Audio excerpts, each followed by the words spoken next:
संतों की वाणी कैसे हमारे जीवन में चमत्कार कर सकती है। हरे कृष्णा, राधे राधे। आप सभी का बहुत बहुत धन्यवाद मेरे चैनल पर आने के लिए। आज की वीडियो में मैं एक प्रेरक कहानी लेकर आई हूँ जिसका नाम है संत की वाणी। अगर आप मेरे चैनल पर नए हैं तो मेरे चैनल को सब्सक्राइब कर दीजिए और साथ ही बेल आइकन को भी प्रेस कर दीजिए ताकि हर वीडियो की नोटिफिकेशन आपको मिलती रहे। और अगर वीडियो अच्छी लगे तो कृपया इसे ज़्यादा से ज़्यादा लाइक और शेयर ज़रूर कीजिएगा और कमेंट करके भी ज़रूर बताइएगा। किसी नगर में एक बूढ़ा चोर रहता था। 16 वर्षीय उसका एक लड़का भी था। चोर जब ज़्यादा बूढ़ा हो गया तो अपने बेटे को चोरी की विद्या सिखाने लगा। कुछ ही दिनों में वह लड़का भी चोरी करने में प्रवीण हो गया। दोनों बाप बेटा आराम से जीवन व्यतीत करने लगे। एक दिन चोर ने अपने बेटे से कहा कि पुत्र, साधु संतों की बात कभी नहीं सुननी चाहिए। अगर कोई महात्मा उपदेश देता हो तो अपने कानों में उंगली डालकर वहाँ से भाग जाना चाहिए। हाँ पिताजी, समझ गया।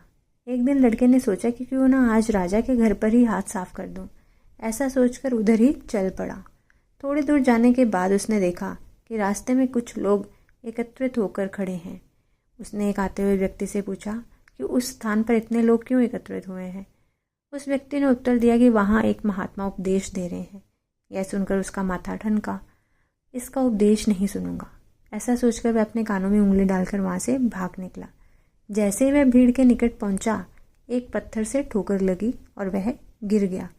उस समय महात्मा जी कह रहे थे कि कभी झूठ नहीं बोलना चाहिए। जिसका नमक खाए उसका कभी बुरा नहीं सोचना चाहिए। ऐसा करने वाले को भगवान सदा सुखी बनाए रखते हैं। ये दो बातें उसके कानों में पड़ी। वह झटपट उठा और कान बंद करके राजा के महल की ओर चल दिया। वहां पहुंचकर जैसे ही अंदर जाना चाहा, उसे वहां बैठे पहरादार ने टोका। अरे कहाँ जाते हो? तुम कौन हो? उसे महात्मा का उपदेश याद आया, झूठ नहीं बोलना चाहिए। चोर ने सोचा आज सच ही बोलकर देखें। उसने उत्तर दिया, मैं चोर हूँ, चोरी करने जा रहा हूँ। अच्छा जाओ। उसने सोचा राजमहल का कोई नौकर होगा, मजाक कर रहा है। चोर सच बोलकर राजमहल में प्रवेश कर गया। एक कमरे में घुसा। वहाँ ढेर सारा पैसा तथा जेवर देख उसका मन खुशी से भर गया। एक थैले में सब धन भर लिया और दूसरे कमरे में घुसा। वहाँ रसोई घर था। अनेक प्रकार का भोजन वहाँ रखा था। वह खाना खाने लगा। खाना खाने के बाद वह थैला उठाकर चलने लगा कि तभी फिर महात्मा का उपदेश याद आया, जिसका नमक खाओ उसका बुरा मत सोचो। उसने अपने मन में कहा, मैंने जो खाना खाया उसमें नमक भी था, इसका बुरा नहीं सोचना चाहिए। इतना सोचकर थैला वहीं पर रखकर वह वापस चल पड़ा। पहरेदार ने फिर पूछा, क्या हुआ, चोरी क्यों नहीं की? चोर बोला कि देखिए, जिसका नमक खाया है उसका बुरा नहीं सोचना चाहिए। मैंने राजा का नमक खाया है इसलिए चोरी का माल नहीं लाया, वहीं रसोई घर में छोड़ आया।